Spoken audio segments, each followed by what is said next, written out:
Welcome to the Authority File. I'm Bill Mickey, your host and the editorial director at Choice. My guest is Cheryl Grace. Cheryl is a University Killam Professor Emerita at the University of British Columbia, specializing in Canadian literature and culture. I'm speaking with Cheryl about her most recent book, a biography of the Canadian writer Timothy Findley. It's called TIFF, A Life of Timothy Findley, and it follows his life from his birth in Toronto, Ontario in 1930 to his death in 2002. Findley came to prominence in the late 60s and had a successful and influential writing career well into the 90s. Important novels include The Wars, Famous Last Words, The Telling of Lies, and Headhunter. In her introduction to the biography, Cheryl describes Findley's life this way. His story is, in no small part, Canada's cultural story during the last 30 years of the 20th century, and his life's path intersected with many major artists of his time, from Alec Guinness, Peter Brook, and Thornton Wilder to Glenn Gould, William Hutt, and Margaret Lawrence. In this second episode, we talk about Findley's acting career, his frustrations with it, and how he eventually shifted into a full-time writer.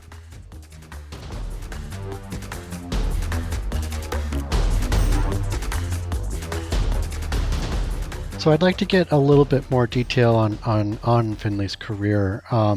So he started out as an actor working in Toronto and Stratford. So what was life like for Findley, the actor? We know more about his acting life from his years in England. He would go to London in 1953, and I know we'll get to that. Because he kept the journals and they survived, and he brought them home with him, and he rants at great lengths about the dreadful digs. Anyway, as far as the Toronto scene in the early 50s, there wasn't very much to do. A lot of it was semi-amateur or amateur. But what he did learn was that he could enjoy it and that he liked it. But there were very, very few opportunities. There was one school he could go to for some minimal but useful training. Mm-hmm. And then word came that there would be something called the Stratford Festival. And Stratford, Ontario, is just a short distance from Toronto where he lived. And he wrote, and he got some roles, some minor roles in that very first season of the Stratford Festival. I think what's remarkable about that is that he was able to watch Tyrone Guthrie directing and people like Alec Guinness acting. And that inspired him. He was just blown over with the very hard work, the professionalism, the imagination, the energy, the talent, and he greatly aspired to try to achieve that kind of excellence. When Alec Guinness invited him to come and live in London with the Guinness family and study, because he needed to work on his voice, according to Guinness, he leapt at the opportunity. And that's how we went to London, England in 1953, in the fall of 1953, to live with the Guinness family. And then we hear a lot about life in the theater. Do you want me to go there? Sure. Yeah, let's do that. So I can't imagine, what that must have been like to be there with the Guinness family. And I think it's not easy. I, in my very early 20s, lived for 3 years in the UK. Yeah. And as a colonial Canadian, you are immediately in a particular category, and you can't hide the fact because you speak the way you speak. And it's tough. Yeah. And he went alone to live with this very erudite professional family who actually were very, very good to him. He became incredibly fond of Mary, as she was called, Mary Guinness, who I think was in many ways a kind of surrogate mother or sister, older sister for him. He was very young and very immature in many ways during those years, and he found it very hard. He liked being in that home. He loved being in a home.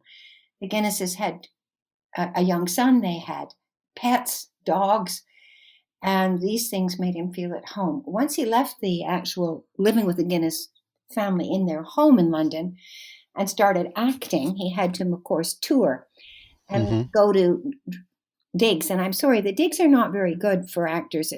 Maybe now they're not, still not good. I don't know. But, cold water flats,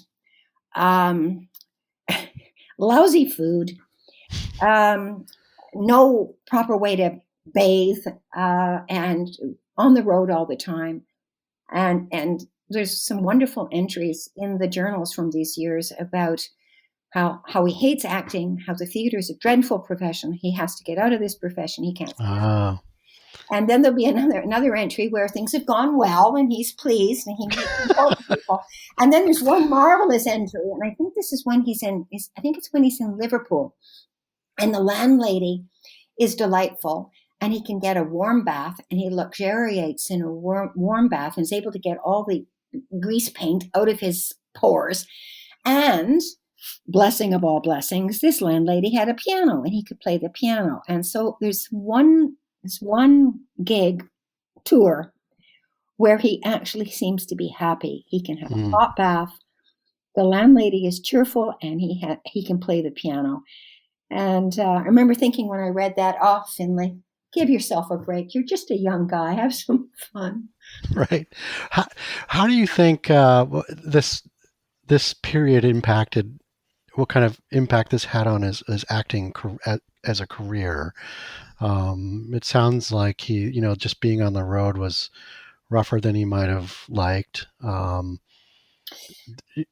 Was there any sense that he was sort of beginning to turn away from acting at this point? Oh, yes, absolutely. Okay. And there are many factors. I think probably being on the road touring was not his thing, if you will. But that was, I think, less of a factor than his impatience, his he was very ambitious. And he came to the realization that he probably was never be a good enough actor to get major roles or have a really serious career as an actor, that he would be cast forever in bit parts. Okay. And he was acting at this moment in a play by Thornton Wilder called The Matchmaker, and he had a bit part as Rudolph. And he toured endlessly with Rudolph, and he hated the role, and he hated the play, and he hated being stuck in that kind of a groove, which seemed to be leading nowhere in terms of his ambition. Okay. And he was writing all the time in his journal, and he started writing draft plays, showing them to Alec Guinness and indeed to Wilder. And then I don't want to give this away. I want people to read this in as I discovered it, but there'll be a point, and I talk about it because discovering it as I read the journals was really, really awesome in the real sense of the word awesome. And yeah, read about it in the biography, because I want readers to discover it as much as possible the way I did. But he will decide at a certain point that he's found his voice. Yep. That it's a Canadian voice. And from that point on, he will begin to think really seriously about getting out of acting and moving into writing. Okay. But it would take quite a while for that step to finally be achieved. Okay. I do want to go back in time a little bit, earlier in his acting career, when he played the role of Gordon Whitehouse in J.B. Priestley's play, Dangerous Corner. In your book, in chapter 4, you relate Findley remembering the audience gasping when the play reveals Findley's character as gay. And again, this was back in 1951. How did that experience shape Findley's openness about his own sexuality? And did that evolve over his lifetime and in his career? I'm afraid I don't think it shaped him. Oh, okay. He was already very much aware as a teenager. Mm-hmm. of the difficulties, of the challenges that faced any person during that time who was homosexual. And he used the term homosexual. He didn't like the terms we use today. But he knew that as a kid. He knew it when his father rejected him. And I do discuss that in the book. Mm-hmm. He saw it around him. I think he was simply chalking that up as yet another example of the stupidity Yep. of homophobia. One thing I think that did have a greater impact, he was already well aware. Let's get that in perspective from his early teenage years. But when he was in England, the first months he was in England, the Gielgud scandal erupted. I don't know if people remember the Gielgud scandal, but a famous actor was caught and arrested for soliciting, and it hit all the newspapers. And the Guinness family found out about it and discussed it, of course. And again, in the biography, I actually describe that moment of the phone call coming to Alec Guinness, and then Alec Guinness telling Mary and Tiff about what had happened. And this outraged him, the way the newspapers behaved, Yeah. the ugliness that came out. I mean, it was illegal at the time, but it wasn't just the illegality. It was people's attitudes. It was the things that were said. And here was this great actor who went right back on the stage and continued acting. However, in Gielgud's life, that became an episode, according to Gielgud's biographers, that he would never discuss. And Findley does not discuss it in any of his public appearances or writing, but it's in the journal, in one of his journals, and it's in an incredible letter, which I also refer to. That is an event, I think. And he's 23 at that time, just about to turn 20. He turned 23 at the time. That's an event that so disgusted and infuriated him that it did have an impact. I think a lasting impact. Yep. So I again, I want to sort of honor your desire not to give too much away in terms of the transition Findley went through from acting to writing. But in the late 50s, he did begin publishing stories, first in the Tamarack Review. And it doesn't seem like that transition was terribly straightforward or even easy for him to do. And again, this portion of his life does take up quite an interesting portion and significant portion of your book. What else can you reveal about that transition from actor to writer? Perhaps what were one or two of the most important events for him during this period? As I said, he was very ambitious, and he felt he had something important to do in the world as an artist. He was always engaged with music, with painting, with theater, with reading the great writers in English translation, if they were Russian or French or whatever. And he knew he could not be a great actor, and that wasn't good enough for him. So he was trying his hand at writing, as I mentioned, and it was a long process. But there were some people who I think were key during this critical stage in the early to mid 50s, even I say to the late 50s. And one of them is Thornton Wilder. I do discuss the important role that Wilder as a writer and as a person played in Findley's life at this stage in his life. It was Wilder who said to him over a dinner meeting, he just returned a manuscript to Tiff and raked it over the coals, which Findley accepted. Findley accepted this. And it was Wilder who said to him, Findley, you are a writer. Pay attention. That's all you have to do. Pay attention. You are a writer, pay attention. And then there were a couple of other people. One of them, the American actor Ruth Gordon. He acted with Gordon in The Matchmaker. She read his writing, she read his short stories, she supported him, she praised him, and this meant an enormous amount to him. Mm-hmm. At the end of the 50s, the tour of The Matchmaker in the United States had completed, and he was trying to live as a screenwriter in Hollywood and not succeeding to make any money. But he happened to meet Nancy and Stanley Colbert, and they are, particularly Nancy, major figures in his life. That couple would move to Canada later, and Nancy would become his literary agent and a precious supporter and friend. But he met them at the end of the 50s. And even at that stage, Nancy and Stanley would support his writing of fiction and tell him to believe in himself, to keep at it, to work hard, and to just carry on with his writing. And then he would meet Bill Whitehead, and we do want to talk. I know you want to ask me more about Bill Whitehead. In 1962, I do. Yep. He met Bill Whitehead, and I believe firmly that it was that partnership which would give us the Timothy Findley that we know. Okay.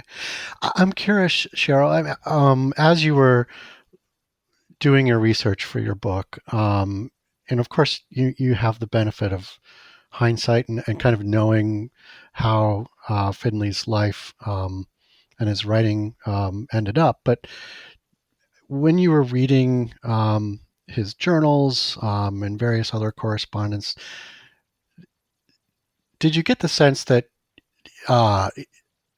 he indeed was going to become a writer? Like, you can tell, was there any indication that he already had that talent, or he had a spark of that of writing talent?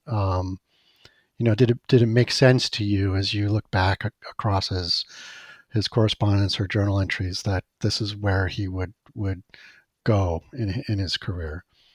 Yes. Yeah. And the word yes, but I can expand on that. Yes, it's emphatic. Yes.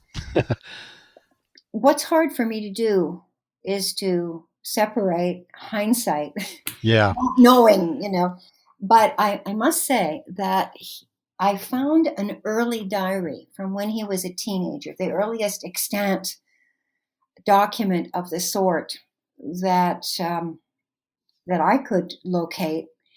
He had gone to a farm for the summer as a teenager. He would have been about 15 at the time.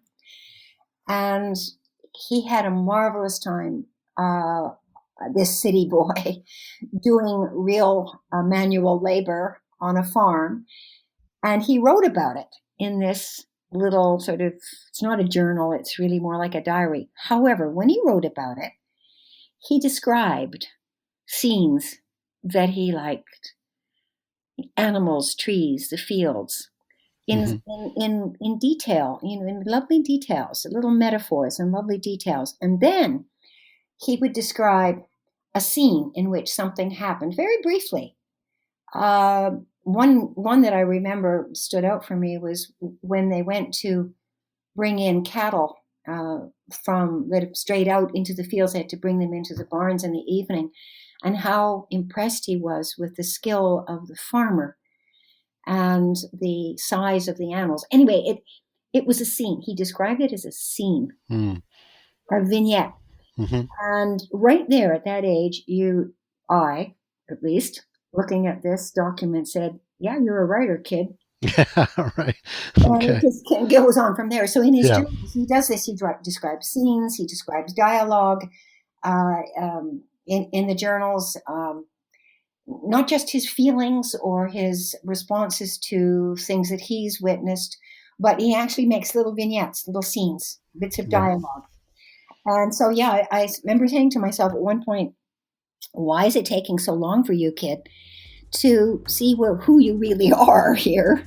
Mm-hmm. It's there. Yeah, it's there. It's there. Good.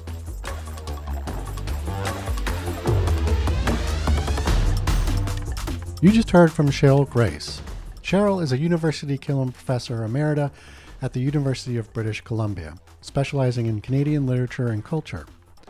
Cheryl's most recent book is the biography on the Canadian writer Timothy Findley, called TIFF, A Life of Timothy Findley, published by Wilfrid Laurier University Press, the sponsor of this series. Join us next week when we talk about Findley's early career, important themes in his writing, and his relationship with his lifelong partner, Bill Whitehead. I think now this is just my private opinion, I have no proof for this, but my feeling is, and over the years of working with Bill and telephoning, et cetera, that he greatly wanted a biography written of Tiff. He had believed in Findley's ability and talent and vision all those years of their life together, and they would have continued to live together if Findley hadn't had the fatal accident he had. He wanted the biography written. Mm-hmm. And so I came along and fit the bill. No pun intended. If you like what you hear, rate us or give us a review on your podcast platform of choice, and if there's a topic you'd like us to cover, drop me a line. I'm at bmickey@ala-choice.org. As always, sponsorship and advertising for the Authority File podcast are handled by Choice's advertising manager, Pam Marino, and all of our episodes are produced by Choice's senior digital media producer, Mark Dirks, and digital media assistant, Sabrina Kofer. That's all for this week. Thanks for joining us.